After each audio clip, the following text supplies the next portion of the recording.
ఏదైనా ఉన్నట్టు ఒప్పుకోవాలండి. బిస్కెట్ అయింది వాళ్ళ ఇప్పుడెప్పుడు ఫ్లాప్ అవ్వాల. సరేలే, ఎన్నెన్నో అనుకుంటాం, అన్నీ జరుగుతాయి ఏమిటి?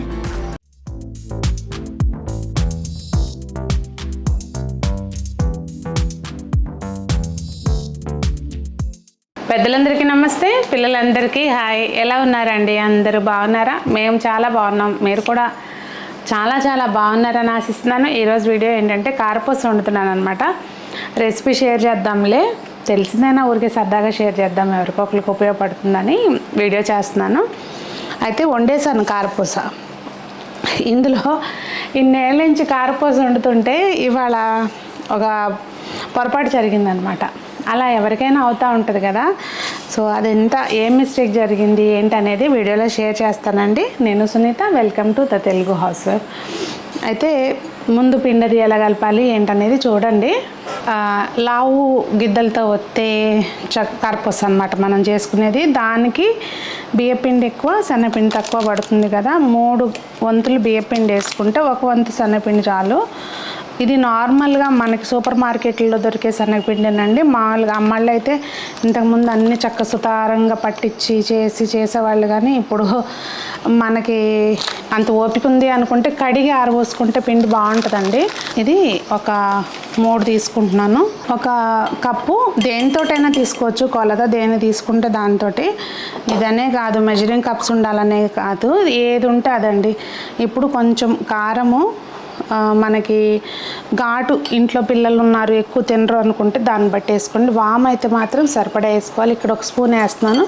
కొంచెం చేతిలోకి ఇట్లా అనుకుని వేస్తే బాగుంటుంది. లేదు సన్నగా దిగువ గిద్దలు అనుకుంటే కనుక కొంచెం నూరు వేసుకోవచ్చు. ఈ కొంచెం లావు గిద్దలే కనుక నేను ఈ పళంగా వేస్తున్నా, కానీ కొంచెం నలిపేస్తే ఫ్లేవర్ అనేది బాగుంటుంది. అసలు అది అలా నలుపుతుంటేనే కమ్మటి వాసన వస్తూ ఉంటుంది. ఎంతమందికి ఇష్టం చెప్పండి వాము ఫ్లేవరు. అలాగే కొద్దిగా ఉప్పు, 2 టేబుల్ స్పూన్స్ నెయ్యి అండి. నెయ్యి అయినా వెన్న అయినా ఏదైనా వేసుకోవచ్చు. ఇప్పుడు వెన్న వేస్తాం యాక్చువల్గా అయితే. ఎప్పుడు నేను వెన్న వేస్తాను. ప్రజెంట్ ఇంట్లో వెన్న నిండుకుంది, అంటే వెన్న చేసింది లేదు, అందుకని నెయ్యి వేస్తున్నాను. ఏదైనా బాగుంటుంది. ముందు వాటర్ వేయకుండా ఇవన్నీ చక్కగా కలుపుకోవాలండి. కలుపుకున్నాక మొత్తం ప్రాపర్గా కలిపినాక ఒకవేళ మీకు ఉప్పు సరిపోలేదు అనుకుంటే, ఏదైనా ఘాటు తగ్గినా ఉప్పు తగ్గినా కొంచెం పిండి నోట్లో వేసుకుని చూసుకుని కలుపుకుంటే సరిపోతుంది. చక్కగా ఇలా కలిపేసుకోవాలండి. ఇందులోకి నాకైతే ఏమీ పట్టలేదు. ఇంకా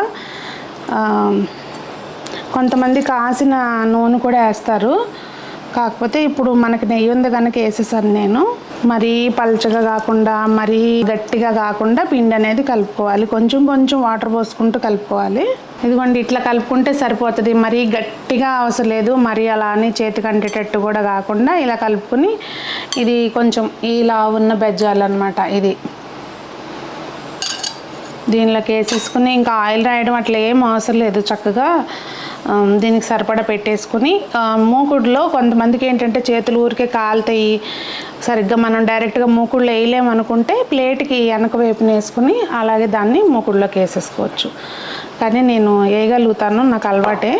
పిండి దీనిలోకి ఫిల్ చేసుకున్నాకండి ఈ థ్రెడ్ ఎప్పుడు కూడా జాగ్రత్తగా పెట్టుకోవాలి. కొంతమంది ఏంటంటే తీసేటప్పుడు బలవంతాన్ని ఇట్లా పడి తిప్పేస్తారు, అసలు లేదు. మనకి ఇది కొంచెం మామూలుగా అయితే ఇలా టైట్ చేసుకుంటాం కదా, దీన్ని వెనకంటే ఈజీగా వచ్చేస్తుంది. అదొక చిన్న టిప్పు. ఇంకా మనం నూనె కాగినాక రౌండ్ రౌండ్గా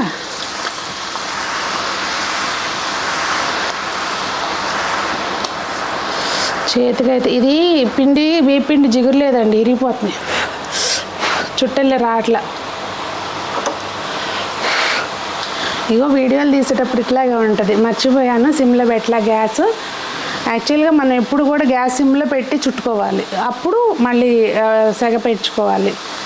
ఇంక ఇప్పుడు ముచ్చట అయిపోయింది. ఇంకా సరిపడా వేగినాక మనం చక్కగా దీన్ని తీసేసుకోవాలండి. తెలిసిందే కదా. ఇంకా అది ఏంటంటే నేను చేసే ప్రాసెస్ ఈజీగానే ఉంటుంది, అందరూ చేసేది ఇదే అనుకోండి. కాకపోతే ఏదో నేను చేస్తున్నాను కనుక చూపించాను అంతే. మీకు ఇవన్నీ కూడా చేయడానికి టైం ఉంటుందా సునీత గారు అని అడుగుతారు ఎప్పుడన్నా వండాను అని చెప్తే. ఏదైనా ఇవాళ అంత సాటిస్ఫైడ్ వంటకం కాదండి ఇది. ఎంత బాగా చేసే వాళ్ళకైనా ఇంకమ్మ ఎంత బాగా చేసే వాళ్ళకైనా ఇప్పుడు ఇందాకైనా చెప్పింది నాకేం అవ్వదండి నేను వేసేస్తానని చెప్పా కదా పెద్ద తోపులాగా వేస్తాను ఎప్పుడు, కానీ ఈసారి ఎందుకనో అట్లా వేడి పట్టకుండా అవుతుంది. ఎంత బాగా చేసే వాళ్ళకైనా ఎప్పుడు ఏదో ఒకటి అవ్వకుండా ఉండదు కదా. ఇది బీపిండి ఎందుకనో కొంచెం బరగ్గా ఉంది, నేను అది నోటీస్ చేయలేదు, దాని మూలంగా కట్ అయిపోతుంది అనమాట పిండి. ఒక్కోసారి మనం అది చెక్ చేసుకోవాలి. అది ఇప్పుడు ప్రాక్టికల్గా అంటే ఏదైనా చేస్తే కానీ తెలియదు కదా. నేను ఇది ఫస్ట్ టైం ఫేస్ చేస్తున్నాను ఈ ప్రాబ్లము. అదొకసారి చూసుకోండి, పిండి మార్కెట్లో తెచ్చిందైనా కూడా మెత్తగా ఉందా బరగ్గా ఉందా అనేది చూడండి. ఏదైనా ఉన్నట్టు ఒప్పుకోవాలండి. బిస్కెట్ అయింది వాళ్ళ ఫస్ట్ టైం. నేను కొత్తగా వంట నేర్చుకున్నప్పుడు కూడా నైట్ అంటే మొదలుపెట్టినప్పుడు ఎప్పుడు ఫ్లాప్ అవ్వాల. ఇదిగోండి చూసారా, ఇట్లా మొత్తం అంతా అట్లా ముక్కలు అయిపోతుంది అనమాట.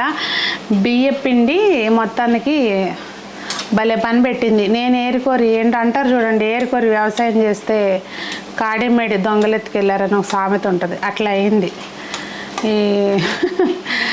నేను ఏరుకోరి చేద్దామని నాళ్ళ తర్వాత మూగుడు పెట్టి చేస్తే అది ఇలా అయిందనమాట. అవుతూ ఉంటాయి అప్పుడప్పుడు. అయితే అదేంటంటే అండి, ప్యాకెట్ బియ్యం పిండి కొనుక్కున్నప్పుడు మనం పోసినప్పుడు ఒకసారి పిండి ఇలా చూసుకుంటే తెలిసిపోద్ది మనకి మెత్తగా ఉందా బరగ్గా ఉందా అని. నేనేంటో ఏదో ధ్యాసలో వేసేసాను, సో అక్కడ బిస్కెట్ అయిందనమాట. పిండి బరగ్గా ఉంది, దాంతో అసలు జిగురు రాలేదు మనకి, ముక్కలుగా అయిపోయిందనమాట. టేస్ట్ అయితే బాగుంది, కానీ కొంచెం ఎంతైనా మనం మంచిగా ఎప్పుడు చేసుకునే ఇట్లా చుట్ట రాకపోతే సాటిస్ఫాక్షన్ ఉండదు కదా, అలా జరిగిందనమాట. మొత్తానికి టేస్ట్ అయితే బాగా వచ్చింది. చూడ్డానికి బిస్కెట్ అయినా కూడా తినడానికి బాగానే ఉందన్నమాట. మరి మీరు ఎలా వండుతారు, కొలతలు ఏంటి అంటే మీరు ఎలా కొలతల్లో తీసుకుంటారు ఏంటనేది కామెంట్స్లో చెప్పండి, ఎవరికైనా హెల్ప్ అవుతుంది. నేనైతే ఇలా చేస్తానండి. మరి మీకేమనిపించింది అనేది తప్పకుండా కామెంట్స్లో చెప్పండి. అందరూ బాగుండాలి, అందులో మనం ఉండాలి అని ఆశిస్తూ మీ సునీత.